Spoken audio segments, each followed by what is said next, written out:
오늘 우리 주시는 하나님 말씀을 같이 봅니다. 구약 성경 여호수아 7장입니다.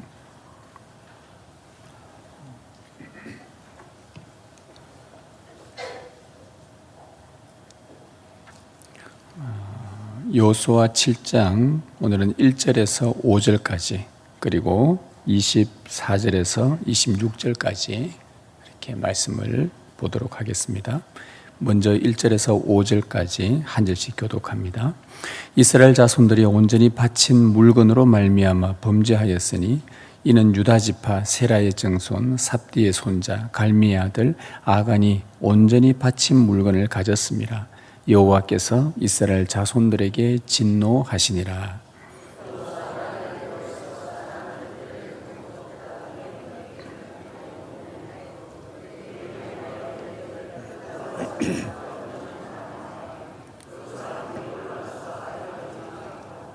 여호수아에게로 돌아와 그에게 이르되 백성을 다 올라가게 하지 말고 2-3천 명만 올라가서 아이를 치게 하소서. 그들은 소수이니 모든 백성을 그리로 보내어 수고롭게 하지 마소서 하므로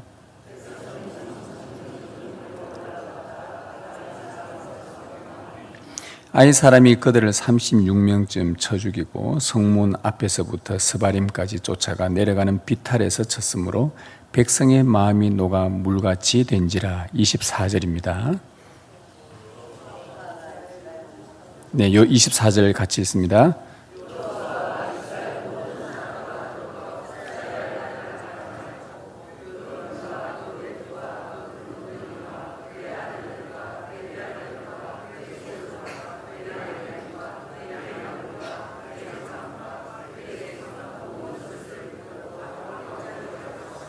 여호수아가 이르되 네가 어찌하여 우리를 괴롭게 하였느냐. 여호와께서 오늘 너를 괴롭게 하시리라 하니 온 이스라엘이 그를 돌로 치고 물건들도 돌로 치고 불사르고 그 위에 돌 무더기를 크게 쌓았더니 오늘까지 있더라.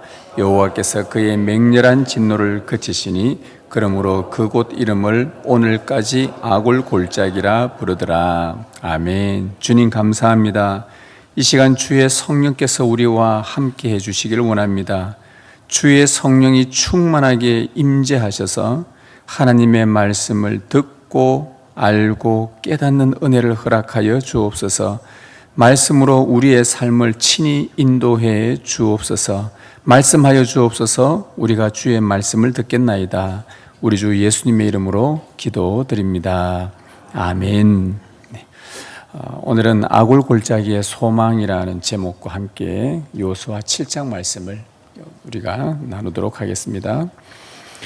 이스라엘 군대는 난공불락의 여리고성을 무너뜨리고 전쟁에서 승리를 거두었습니다. 여리고성 정복 이후에 성경은 이렇게 기록을 합니다. 오늘 말씀 7장 1절 바로 앞에 6장 27절에 보면 마지막 절에 보면 여호와께서 여호수아와 함께 하시니 여호수아의 소문이 그 온 땅에 퍼지니라 이렇게 기록을 합니다. 여리고성 정복 후의 성경의 기록 내용입니다. 전쟁의 승리가 여호와께서 함께 하셨기 때문이라고 기록을 합니다. 하나님은 가나안 땅에 거룩하고 의로운 나라를 세우기 시작하셨고 그렇게 시작된 정복 전쟁은 하나님이 함께 하심으로 차질 없이 진행되고 있었습니다. 이제 여리고성 정복에 성공한 이스라엘의 다음 군사 작전은 바로 아이성을 정복하는 일이었습니다. 여리고성은 가나안의 관문이었고 이제 여리고성 다음에 아이성을 치게 되면 아이성은 여리고 아이성은 이스라엘의 중부 지방입니다. 이 아이성까지 점령하고 나면 그 다음에 남쪽을 정복하고 다음에 북쪽을 정복하는 것이 여호수아의 전체적인 이야기입니다.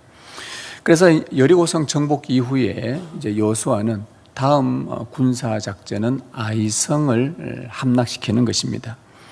그런데 이 아이성은 규모면이나 군사력 면이나 그 성의 견고한 이 면에 있어서 여리고성보다 훨씬 작고 약했습니다. 그래서 이스라엘 군대는 아이성은 쉽게 정복할 것이라고 여겼습니다. 여리고성도 무너뜨렸는데 아이성 정도는 식은 죽 먹기가 아닐까. 그래서 여호수아는 아이성에 정탐을 보내었고 약 3,000명의 군대만 있어도 충분히 이길 수 있다는 그 보고를 듣습니다. 그리고 군대를 출정시키죠. 승리를 장담했습니다. 반드시 이긴다고 확신을 했습니다. 근데 의외의 결과를 가져옵니다. 패전하고 맙니다. 이 일로 이스라엘 백성들은 큰 충격을 받습니다. 아니, 우리가 여리고성을 쳤는데, 이겼는데 아이성에 패배하다니. 앞으로 가나안을 정복하는 데 있어서 전쟁을 얼마나 많이 치러야 되는데, 자, 여리고성 무너뜨렸고 아이성 실패했고 확률상으로 50%밖에 되지 않아요. 두 번 전쟁에 한 번 이기고 한 번 졌단 말입니다. 앞으로 이 가나안 정복 어떻게 해나갈지 그림이 그려지는 거예요. 와, 큰일이다. 이게 뭐냐? 왜 아이성에 실패를 했는가? 게다가 이스라엘 백성들의 전반적인 분위기가 갑자기 가라앉기 시작합니다. 침울해지기 시작해요. 심지어 어떻게 성경을 기록하냐면 5절 말씀에 보면 7장 5절에 백성의 마음이 녹아 물같이 된지라. 백성의 마음이 물같이 녹아내려 크게 낙담한 상태가 되었다라고 성경은 기록합니다. 이런 반대가 되었죠. 가나안과 반대가 되었죠. 여리고성 치기 전에 요단강을 건넜을 때만 해도 가나안 사람들이 이스라엘 백성 때문에 간담이 녹았다고 했는데 이제 반대로 이스라엘 백성들이 마음이 물같이 녹아버렸다고 합니다. 난공불락의 여리고는 무너뜨렸는데 그보다 훨씬 작은 아이성에서는 왜 패배했는지 원인도 몰랐습니다. 왜 우리가 졌을까? 이유도 모릅니다, 지금. 그래서 이스라엘의 전반적인 이 영적 분위기가 계속 가라앉자 여호수아는요, 지도자 장로들을 다 불러다가 언약궤 앞에 다 섭니다. 우리 언약궤 앞에 서자. 우리 하나님 앞에 무릎 꿇자. 그리고는 하나님 앞에 엎드려서 온종일 통곡을 합니다. 하루 내내 통곡을 합니다. 지도자들이 엎드렸습니다. 그리고는 여호수아가 하나님께 탄원을 올려요. 뭐라고 탄원하냐 하면은 그 내용이 7절에서 9절의 내용인데 여호수아의 탄원을 한번 보십시다. 7절에서 9절. 이르되 슬프도소이다 주 여호와여, 어찌하여 이 백성을 인도하여 요단을 건너게 하시고 우리를 아모리 사람의 손에 넘겨 멸망시키려 하셨나이까? 우리가 요단 저쪽을 만족하게 여겨 거주하였더라면 좋을 뻔하였나이다. 주여, 이스라엘이 그의 원수들 앞에서 돌아섰으니 내가 무슨 말을 하오리까?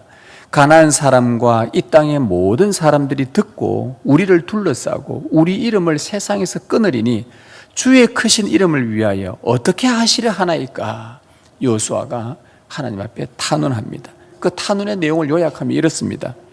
하나님의 명령을 따라 여기까지 왔는데, 하나님이 가라고 해서 여기까지 순종해서 왔는데 우리를 저 가나안 민족에게 멸망시킨다는 것이 말이 되는 것입니까, 주님? 그러면 여호와의 이름이 도대체 어떻게 되는 겁니까? 이 전쟁의 실패로 인해서 이스라엘 백성들은 지금 저 가나안 족속에게 또 등을 돌리고 도망가려고 하는데 제가 무슨 수로 이 백성들을 설득시킬 수 있겠습니까? 차라리 요단을 건너지 않고 저 동편에 살았으면 훨씬 좋을 뻔했습니다. 마치 막 원망과 불평이 섞인 막 여러 가지 이 여호수아가 탄원을 합니다. 그러면서 마지막에 뭐라고 탄원하냐? 우리를 이대로 두지 마십시오. 당신의 이름을 위해서, 당신의 이름의 영광을 위해서, 주의 크신 이름을 위하여 어찌하려고 하십니까? 이 말은 주의 이름을 위해 우리를 이렇게 내버려 두지 마시고 친히 개입해 주셔서 우리와 함께 주십시오. 이 여호수아의 탄원이었어요. 아이성 전투의 패전 원인을 몰랐던 여호수아는 온종일 통곡하며 패전의 이유가 무엇인지 하나님의 뜻을 구하기 시작했습니다. 여러분, 우리 언약 공동체인 교회, 주님의 몸된 교회가 원인 모를 어려움에 처했을 때에 하나님의 이름을 위해 그분의 거룩한 뜻이 무엇인지 깨달을 때까지 모든 백성은요, 하나님 앞에 무릎으로 나가야 됩니다. 특히 지도자들, 교회 직분자는요, 오늘 여호수아와 장로들이 주님 앞에 무릎 꿇고 통곡한 것처럼 지도자들, 교회 직분자는 현 상황을 탄식하면서 왜 우리의 몸된 교회가 영적으로 지금 알게 모르게 어려움을 겪고 있는가? 왜 원인 모를 어려움에 처해 있는가? 왜 우리가 시련을 겪고 있는가? 현 상황을 탄식하며 마음을 모으고 누구를 탓하는 게 아니라 무릎 꿇고 하나님께서 당신의 뜻을 밝히 말씀해 주실 때까지 우리는 하나님의 뜻을 구하는 것입니다.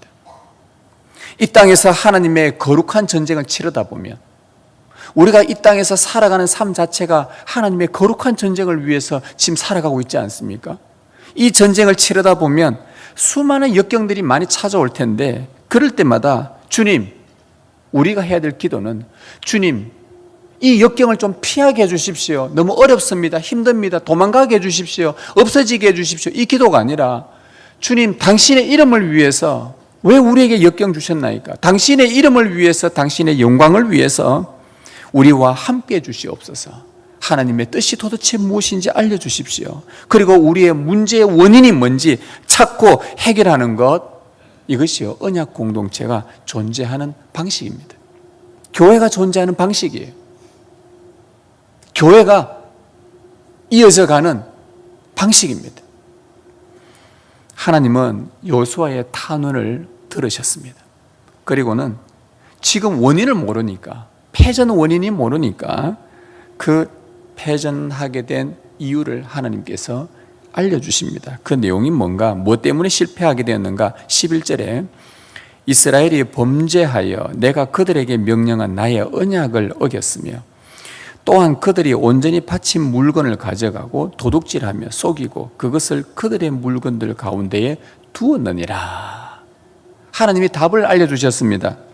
아이성 전투의 패전 원인은 이스라엘의 범죄 때문이었구나. 너희가 내게 범죄했다.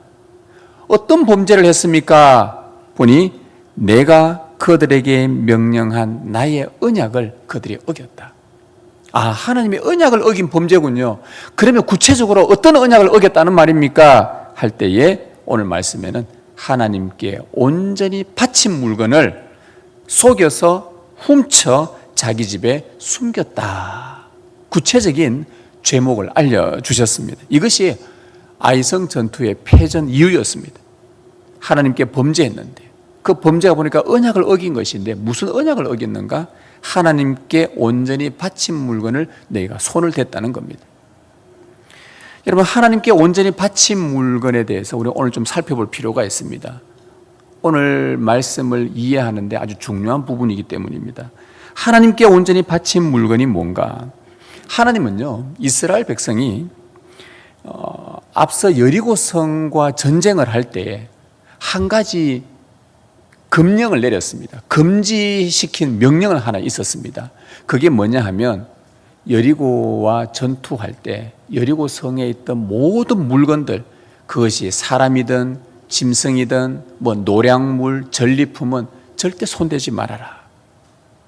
절대 손대지 말아라. 그리고 거기에 모든 은과 금과 기구들은 여호와의 곳간에다가 드려라. 하나님께 바친 물건이니 손대지 말거라. 이렇게 하나님께서 명령을 하셨어요. 그것이 이제 6장에 여리고성 전투할 때 하나님이 내리신 명령이었습니다. 그런데 이 내용은 여리고 전투할 때만 명령하신 것이 아니라 사실은 이스라엘 백성들이 요단강을 건너기 전 광야에 있을 때 하나님께서 그전부터 명령하셨던 내용이에요. 그리고 신명기에 고스란히 기록을 해놓은 말씀이었습니다. 뭐라고 기록해 놓았냐 하면, 얘들아, 너희들이 가나안에 들어가면 그 가나안에는 그들이 섬겼던 각종 신상들이 있을 것이고 우상들이 있을 것이고 가증한 것들이 참 많은데 그것들을 손대지 말거라. 그리고 그 민족들은 하나님 없이 살았고 하나님을 모르고 살았고 하나님의 율법 없이 자기 속인에 옳은 대로 죄가 그 땅에 관영한 그런 곳인데 그들의 타락하고 부패하고 하나님을 모르는 그 민족과 절대로 결혼하지 말거라. 이 두 가지를 신명기 7장에서 계속 반복해서 말씀하십니다. 하나님께서 왜 이런 명령을 하셨는가? 두 가지 이유가 있는데요. 첫 번째 이유는 뭐냐? 하나님의 백성의 거룩성을 보호하기 위해서였습니다. 하나님의 백성은 세상에서 구별된 자요, 제사장 나라요, 거룩한 백성입니다.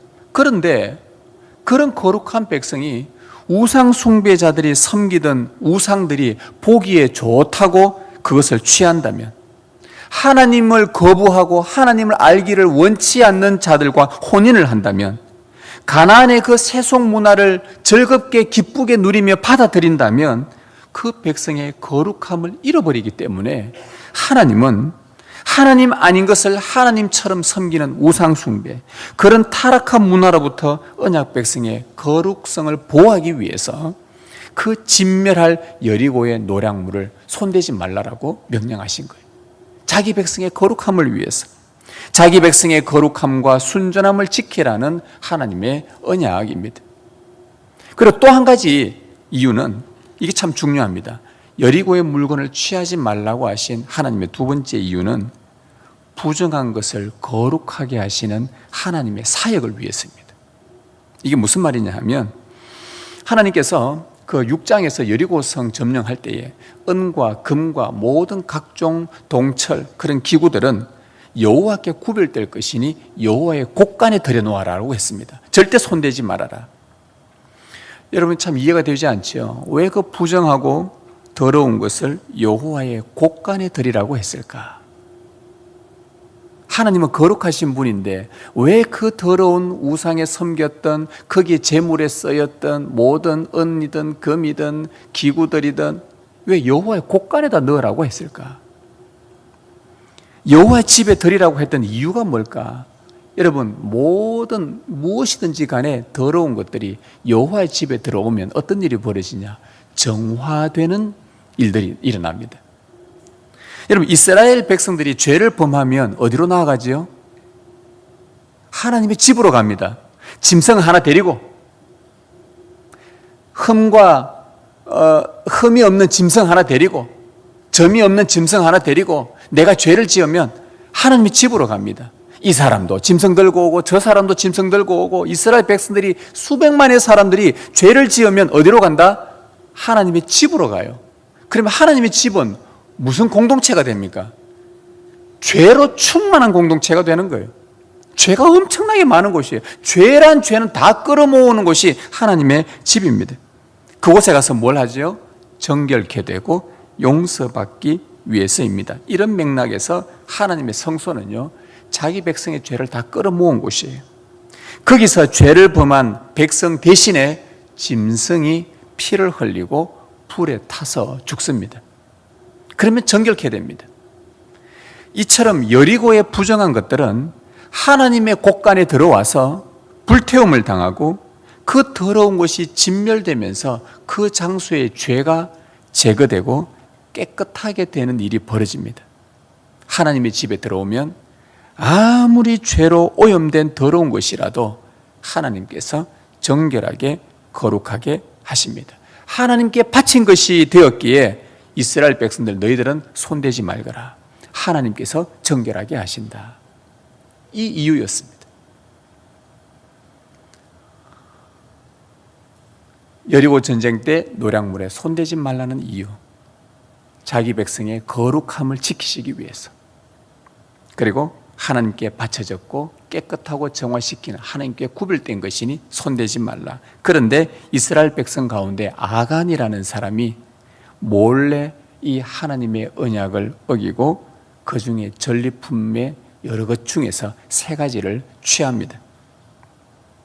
그 취한 물건이 보면 그가 그의 입술로 고백하는 내용인데요. 21절에 보면 내가 노략한 물건 중에 하면서 이제 그가 고백을 합니다. 무슨 내용을, 어떤 물건들이냐 하면 시날산의 아름다운 외투 한 벌과 은 200세겔과 그 무게가 50세겔 되는 금덩이 하나를 보고 탐내어 가졌나이다. 보소서 이제 그 물건들을 내 장막 가운데 땅속에 감추었는데 은은 그 밑에 있나이다 하더라. 이 아간은 노략물 중에서 특별히 세 가지 물건을 탐내서 가졌다고 자백을 합니다. 당시 왕족과 귀족들이 입는 고가의 아름다운 외투 한 벌, 은 200세겔, 50세겔 무게가 나가는 금덩이였습니다. 광야에서 살다가 요단강을 건너고 여리고성 들어가니까 여리고성이 굉장히 풍요로운 땅이거든요. 점령을 하고 정복해 나가는 과정 가운데 그 성에 왕들이 입었던 고가의 옷들, 귀족들이 입던 옷들, 은, 금 막 이런 것들이 보이니까 눈이 뒤집혀진 거예요. 야, 이거 너무 좋다. 야, 이거 하나 몰래. 여러분, 은 200세겔이면 양이 얼마 되지 않아요. 은 1세겔이 약 11.2g 정도 된다면 약 11g으로 잡고 은 1세겔입니다. 그러면 200g이면 한 2.2kg. 50세겔, 약 500g 정도 되는 금덩이. 그렇게 뭐 크지는 않아요. 그 수백만의 사람들이 여리고를 점령할 때 그거 하나 살짝, 야, 요거 참 좋다. 하나님이 손대지 말라 했는데, 근데 이거 참 너무 좋다. 야, 여리고 물건 진짜 귀하네. 야, 이거 하나 있었으면 좋겠다 해서 탐내서 그걸 하나 가진다고 한들 누가 알까? 아간이 아무도 모르게 했으나 누가 보고 있었습니까? 기가 막히게 하나님은 절대 속일 수가 없네요. 하나님이 보고 계신 거예요. 아멘 해야 됩니까? 어제? 아멘이 나왔어. 그런데 하나님의 명령을 어긴 일을 가리켜서 여호수아가 하나님이 뭐라고 말씀하셨냐? 이는 망령된 일이라 라고 하나님 말씀하셔요. 15절에 보십시오. 온전히 바친 물건을 가진 자로 이제 제비를 뽑아서 그 범인을 찾아내는데 뽑힌 자를 불사르되 그와 그의 모든 소유를 그리하라. 그 이유는 여호와의 언약을 어기고 이스라엘 가운데에서 망령된 일을 행하였습니다. 하나님은 하나님의 언약을 어긴 일을 망령된 일이라고 하나님은 간주하셨습니다. 하나님의 언약을 어긴 것, 하나님의 말씀을 대수롭지 않게 여긴 것, 그분이 명령하셨는데 그 명령에도 불구하고 내가 그것을 뭐 훔치든 손대든 가진다고 해서 뭐 큰 문제가 있을까? 하나님을 하나님으로 여기지 않는 행위, 이것을 망령된 일이라고 하나님은 규정을 하셨습니다. 여러분, 성경은 하나님과의 약속, 하나님 앞에 한 서약, 언약을 어긴 것을 망령된 일이라고 말합니다. 우리가 세례 교인으로 세워질 때 서약을 합니다. 입교인 교인으로 우리는 서약을 하고 입교 교인이 됩니다. 우리가 직분자로 목사가 되고 집사가 되고 장로가 되고 집사가 되고 권사가 될 때, 직분자가 될 때 하나님 앞에, 교회 앞에 서약을 합니다. 그런데 하나님 앞에서 서약한 이 내용을 대수롭지 않게 여기면 그것은 하나님의 말씀을 쉽게 여긴다는 말이고, 이거 하나 어긴다고 해서 뭐 그래 큰 문제가 될까 생각하는 이 일들을 가리켜서 성경은 그것은 망령된 일이라고 하나님은 말씀을 하신 겁니다. 그런 행위는 거룩하신 하나님의 본성을 거스른 행위요, 하나님의 진노를 촉발하게 합니다. 여러분, 사울왕을 기억하실 겁니다. 하나님께서 아말렉을 모두 진멸해라. 그 진멸하라는 말이 하나님께 바쳐라 이 말입니다. 똑같은 단어예요. 모두 진멸해서 하나님께 바쳐라. 그 어느 하나도 손대지 말거라 라고 했는데 사울이 자기 눈에 보기에 좋은 소와 양을 취합니다. 사무엘이 묻습니다. 너 왜 그랬느냐? 그러면은 사울이 그때 뭐라고 대답해야 돼요? 내가 범죄하였나이다. 이게 정상이란 말입니다. 그런데 사울이 뭐라 그랬냐면 내가 하나님 앞에 제사하려고 좋은 거 제가 골라온 것입니다. 그래서 안 죽였습니다. 핑계를 대요. 사울 왕의 마음은 탐욕에 사로잡혔던 겁니다. 왜 탐욕에 사로잡혔냐? 소와 양의 좋은 것은 취하고요, 하찮은 것은 버렸다고 성경에 기록을 해놓거든요. 사울 왕이 좋은 것을 보고 마음에 탐욕에 사로잡혔던 겁니다. 아말렉의 좋은 것을 취한 거예요. 하나님이 진멸을 하랬는데, 여리고에 다 진멸을 하랬는데 여리고 중에 내 눈이 뒤집힐 만큼 좋아 보이는 것을 취해버렸단 말이에요. 그리고 성경은 뭐라고 기록하냐? 사울 왕이 여호와의 말씀을 버렸으므로 하나님의 언약을 하찮게 여겼기 때문에, 다시 말하면 말씀을 버렸다는 말은 누구를 버린 겁니까? 하나님을 버렸기 때문에 여호와께서 왕을 버려 이스라엘의 왕이 되지 못하게 하셨느니라 진멸을 당합니다. 하나님의 백성의 거룩함을 잃어버리는 순간이었습니다. 여러분, 아간의 범죄의 좀 구체적인 범죄는 탐욕이었습니다. 탐욕입니다.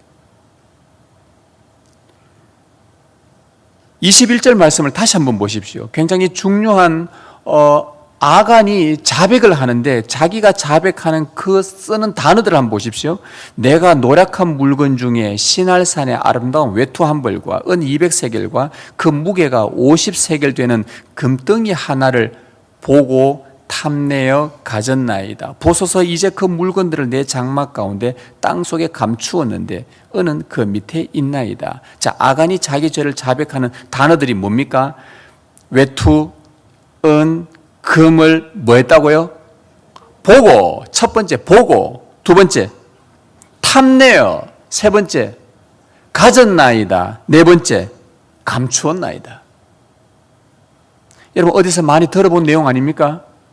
에덴 동산에서 하와가 선과 악을 알게 하는 나무 열매를 먹기 전에 그 하와의 마음 상태, 먹음직도 하고 보암직도 하고 지혜롭게 할 만큼 탐스럽기도 한 나무의 열매, 선과 악을 알게 하는 나무의 열매를 하나님께서 절대 손대지 말아라, 먹지 말라, 이거는 하나님 것이다, 손대지 말라. 그런데 그들이 사단의 이야기를 듣고 이것 먹으면 하나님처럼 되는 줄 알고, 내가 왜 하나님께 명령을 자꾸 받아야 돼? 나도 명령하고 싶은데, 왜 내가 하나님 자리에 나도 있고 싶은데, 그의 마음이 하나님처럼 되는 탐욕에 사로잡혀 버렸습니다. 그리고 하나님의 언약을 어겼습니다. 하나님의 자녀로서 거룩함을 잃어버리는 순간이었죠. 아간은 노략물을 보는 순간 아담처럼 탐욕에 사로잡혔습니다. 하나님께서 광야에서 그들을 먹이셨던 그 만나, 먹이셨던 메추라기, 먹이셨던 마시게 했던 생수, 이것보다, 하나님이 주신 것보다 여리고를 점령할 때 여리고가 주는 고가의 물건에 마음이 빼앗겨 버렸던 거예요. 하나님의 언약보다, 그분의 약속의 말씀보다, 하나님보다 더 노략물을 중요하게 여겼습니다. 하나님으로 만족하지 못한 아간의 탐욕은 하나님께 망령된 일이었고, 그것은 곧 하나님보다 그것을 더 좋게 여기는 우상 숭배로 빠지게 됩니다. 사도 바울이 말했지요. 골로새 교회 성도들에게 편지를 쓰면서 땅에 있는 지체를 죽이라 하면서 그 지체를 나열을 합니다. 사욕, 정욕, 탐심. 사욕, 정욕, 탐욕, 욕심입니다. 사도 바울이 말했습니다. 이것은, 탐심은 우상 숭배니라.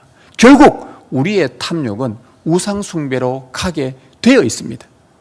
하나님의 백성의 거룩함을 잃어버리는 순간이죠. 그런데 더 무서운 것은 아간 개인의 죄가 자기 혼자만의 죄가 아니라 하나님은 이스라엘 백성 전체의 죄로 여겨버렸던 것입니다. 그리고는 진노하셨어요. 오늘 말씀을 시작하는 7장 1절을 보시면요, 이스라엘 자손들이 온전히 바친 물건, 하나님께 온전히 바친 물건으로 말미암아 범죄하였으니 이는 유다 지파 세라의 정손 삽디의 손자 갈미의 아들 아간이 온전히 바친 물건을 가졌습니다. 자, 분명히 아간이 이 물건을 가졌다고 했어요. 그런데 그 다음 구절, 여호와께서 누구에게 진노하십니까? 여러분, 원래 누구에게 진노해야 맞는 거죠? 아간에게 진노해야 되는 게 맞지 않습니까? 그런데 말씀은 이스라엘 자손들에게 진노했다. 이 진노 때문에 하나님은 이스라엘 백성과 함께 하지 않은 것입니다. 그래서 아이성 전투에서 패전한 거예요.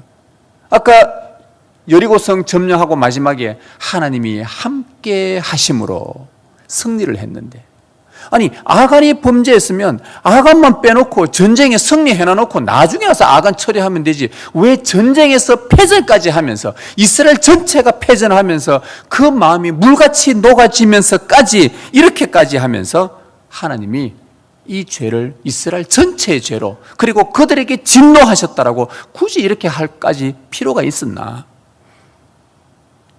그러나 하나님은 다르게 생각하셨습니다. 가나안 정복은 하나님의 거룩을 위한 전쟁이기 때문에 그렇습니다. 하나님은 거룩을 대적하는 것은 작은 것이라도 용납하지 않으셨습니다. 한 사람의 탐욕이지만 그것은 언약 공동체 전체를 부패에 빠지게 할 만큼 중대한 범죄로 여기셨습니다.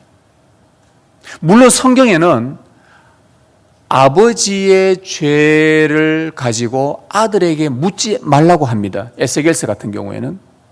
그래서 어떤 부분들은 죄를 지었으면 그 사람에게만 해당되고 공동체에 영향을 미치지 않는 그런 법률도 있습니다. 그런데 또 한편으로는 어떤 사람의 죄가 이스라엘 전체의 죄에 영향을 미칠 때에 하나님은 이스라엘 전체의 죄를 하고 이스라엘에게 진노를 내리는 때도 있습니다.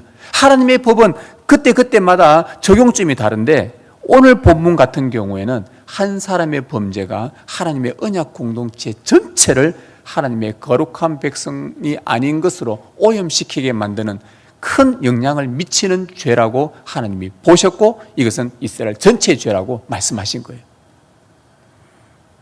여러분, 한 사람의 탐욕이지만 언약 공동체 전체가 부패에 빠지는 중대한 범죄로 하나님은 보셨습니다.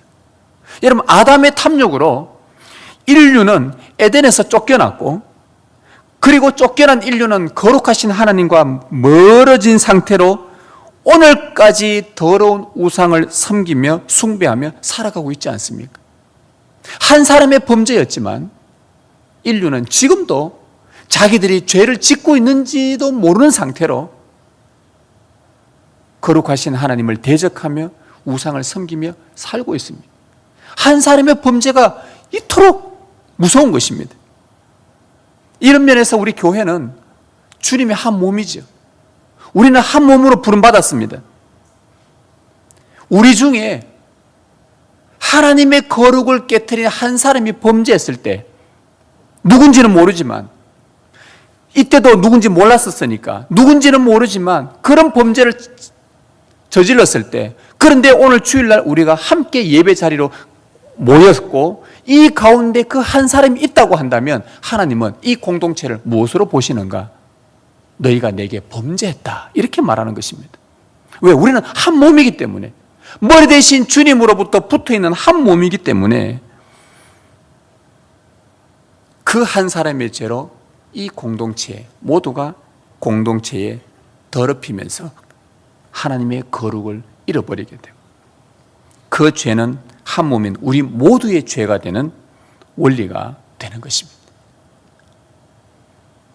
비록 아간 한 사람의 죄이지만 그의 탐욕은 이스라엘 공동체를 전염시켜 그들의 거룩성을 무너뜨리는데 중대한 죄이기 때문에 하나님은 그들과 함께 하지 않으셨고, 아이성 전투에서 패전하면서까지 그 엄청난 대가를 치르면서 탐욕의 무서운 죄성을 가르치고 싶었던 것입니다.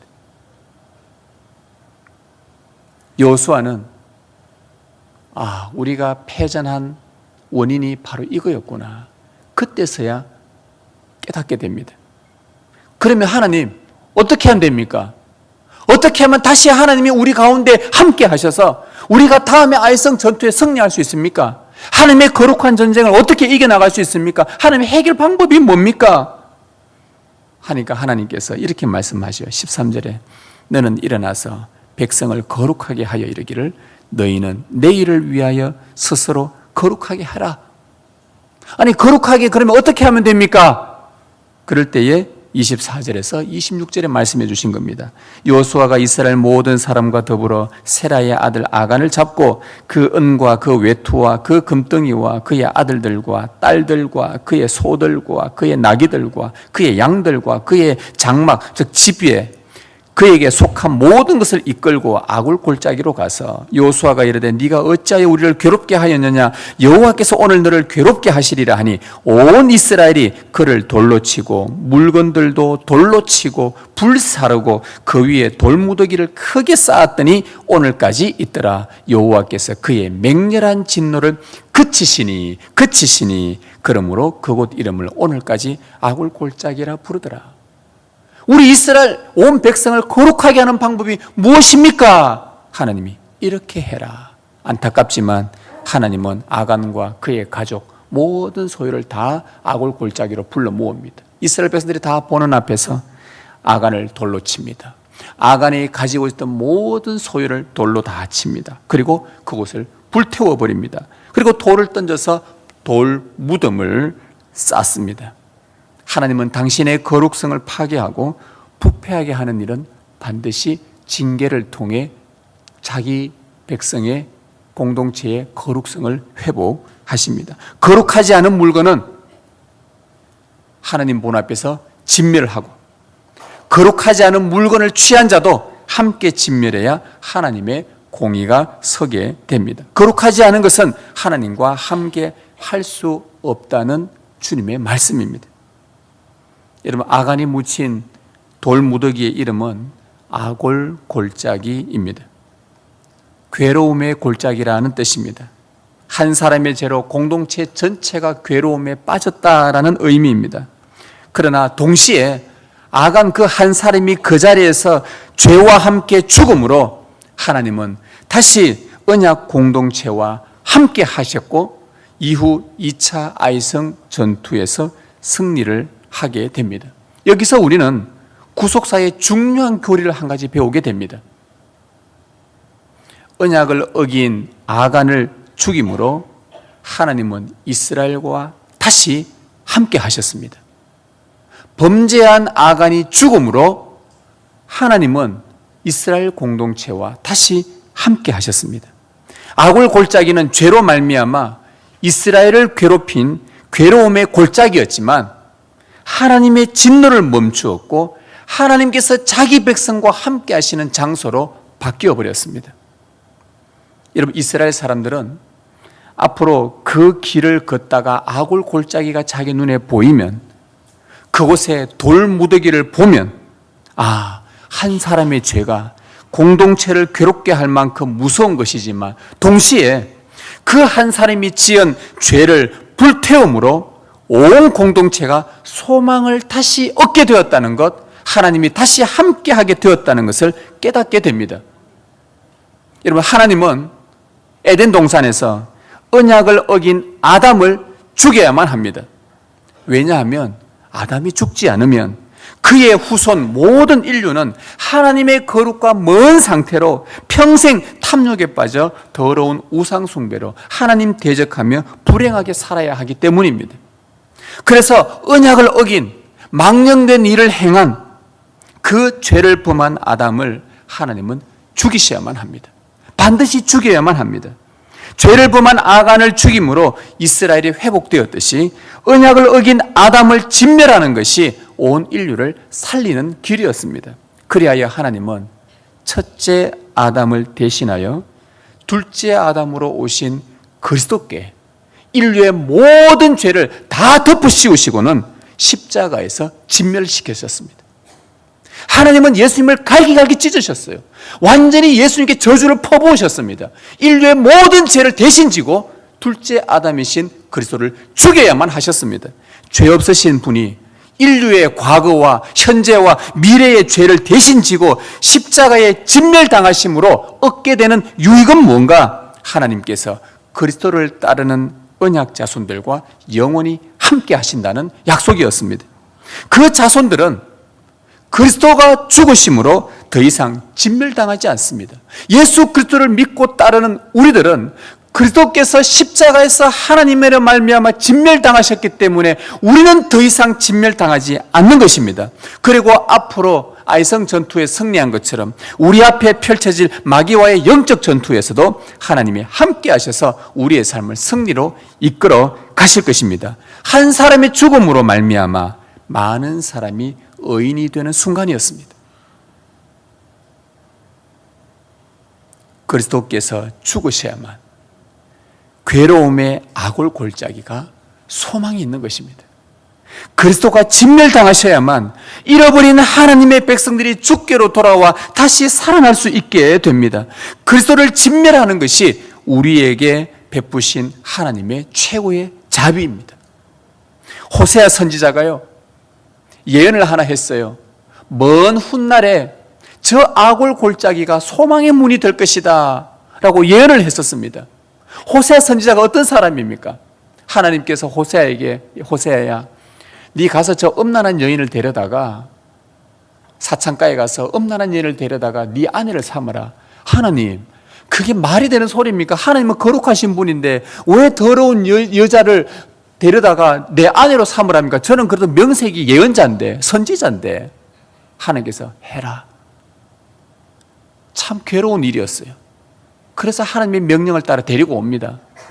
그래서 아내를 삼았어요. 근데 이 아내가 바람이 나서 또 나가버려서 다른 남자를 또 취합니다. 하나님께서, 하나님 보십시오, 안 됩니다. 그때 하나님의 또 하신 말씀, 가서 또 데리고 오너라. 무슨 말씀입니까? 왜 데려와야 됩니까? 가서 데리고 오너라. 꼭 가서 데리고 옵니다. 그런데 이 여인이 또 나가서 또 다른 남자를 만납니다. 하나님 보십시오, 안 되지 않습니까? 그래도 또 데리고 오너라.